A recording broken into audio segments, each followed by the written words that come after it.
갑자기 확 들이닥치더라고. 조금씩 퍼냈는데 안 돼.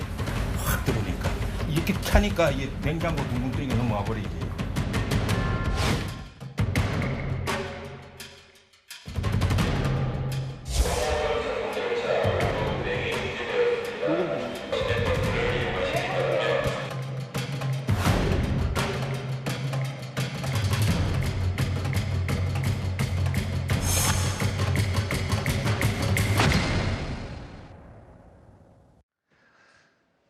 여러분도 아시다시피 장마철은 이미 지났습니다. 그런데 장맛비 같은 장대비가 수도권을 중심으로 퍼부었습니다.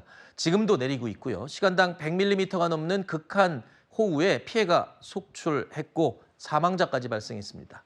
자, 오늘도 출퇴근길에 많은 비로 사람들이 곤란을 겪기도 했었는데요. 어제 도로와 철길이 물에 잠기는 건 물론이고요. 항공편도 마비가 되기도 했습니다. 오늘도 파주 하천 범람 우려에 주민 대피령까지 내려진 상황입니다. 자, 인천에서는 1시간 동안 내린 비만 150mm에 육박했습니다. 기상 관측사상 최고치라고 하는데요. 거센 비에 이 재래시장 같은 시장들은 물바다가 됐습니다. 영상 보면서 설명드리겠습니다. 거센 비가 내리고 있습니다. 시장 바닥에 물이 고이기 시작하는데요. 상인들이 물을 퍼내지만 역부족입니다. 30분도 채 되지 않아 흙탕물은 성인 무릎 높이까지 들이차고 상인들은 물건을 하나라도 더 건지기 위해 분주히 움직입니다. 물살이 점점 거세지더니 시장 전체가 잠겨버립니다. 휩쓸리지 않기 위해서 벽을 붙잡아야 겨우 버티는 상황입니다. 또 다른 시장의 상황도 마찬가지인데요. 넘쳐나는 빗물을 견디지 못하고 상가 지하로 물이 쉼없이 흘러들어갑니다. 여기 쳤다니까 여기 모든 쓰레기는 뭐 이거 다 저 위에서 막을 수도 없었어요. 순식간에 그랬으니까 다 저기 물이 차버려가지고 못 쓸 것 같아요. 자, 이렇게 극한 호우 때문에 일단 침수, 범람 피해가 1차적으로 발생을 하고요. 또 빗길에 미끄러지는 교통사고도 있었습니다. 정말 아찔한 게 초등학생들을 태운 버스가 빗길에 미끄러지면서 뒤집어졌다고요? 맞습니다. 어제 영동고속도로 강릉 방향 마성터널에서 초등학생 18명을 태운 축구클럽의 버스가 옆으로 넘어져서 사고가 발생했습니다.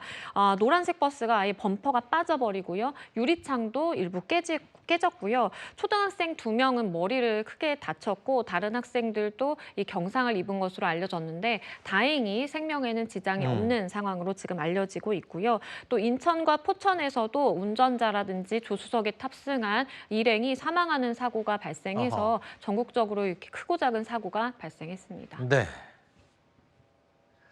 자, 김포에서는요, 차량 안에서 80대 어르신이 숨진 채 발견되기도 했는데요. 차가 떠내려가는데 문이 열리지 않는다는 신고가 접수됐다는 그 내용을 참고해 봤을 때 폭우 상황, 대처하기가 어려웠던 것으로 추정이 됩니다. 실제로 운전을 하다가 물이 들이닥칠 경우에 정말 당황스러울 것 같은데요.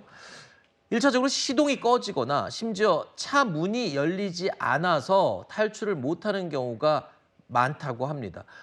변호사님, 일단 기본적으로 우리가 상식적으로 알아야 될 것 같아요. 이렇게 차에 갑자기 물이 닥쳐서 시동이 꺼지거나 문이 열리지 않을 때 어떻게 대처를 해야 되나요? 일단은 침수로 인해서 엔진이 꺼졌다면 과감히 차를 버리고 탈출을 해야 된다라고 전문가들은 이야기를 하고요. 일반적으로 타이어 높이의 3분의 2 이상 물이 잠기기 전에 안전한 곳으로 차를 가지고 갈 수 있으면 가고 아니면 과감히 탈출을 해야 된다는 것이죠. 그리고 차 문이 열리지 않는다라면 기다려야 됩니다. 차량 안의 수위와 차량 밖의 물의 수위가 어느 정도 일정해질 때까지 기다려야만 문이 열리기 때문에 네. 사실 그전에는 아무리 차 문을 열려고 하더라도 열리지 않는 상황이 되는 것이고요. 네. 그게 아니라면 뾰족한 물건, 뭐 헤드레스트를 빼서 그걸로 창문을 깨고 창문을 통해 탈출을 한다라든지 아니면 이러한 위기 상황을 대비하기 위해서 차량에 이제 휴대용 망치라든지 이런 것들을 두고 다니는 것도 한 가지 방법이겠습니다. 네.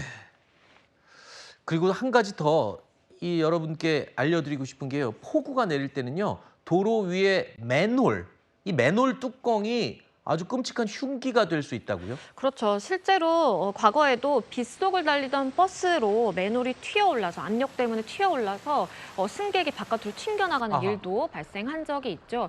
사실 무릎 높이까지 만약에 물이 차올랐다 그러면 안에 맨홀인지 바닥인지 구분이 안 되는 상황이 그렇죠. 있을 수가 있어요. 그래서 만약에 정말 위험한 상황이다라고 판단이 된다면 아예 어떠한 막대기라든지 우산으로 바닥을 짚으면서 가는 것도 하나의 방법일 수 있겠다라는 네. 이야기도 하고요. 맨홀은 정말 흉기가 될 수도 있기 때문에 비 올 때 주의해서 봐야 되는 시설 중에 하나입니다. 알겠습니다. 침수 지역은 감전사고 위험도 있기 때문에 아예 나가질 말아야 됩니다. 아예 그 침수 구역을 빨리 벗어나는 게 가장 맞습니다. 중요할 것 같습니다.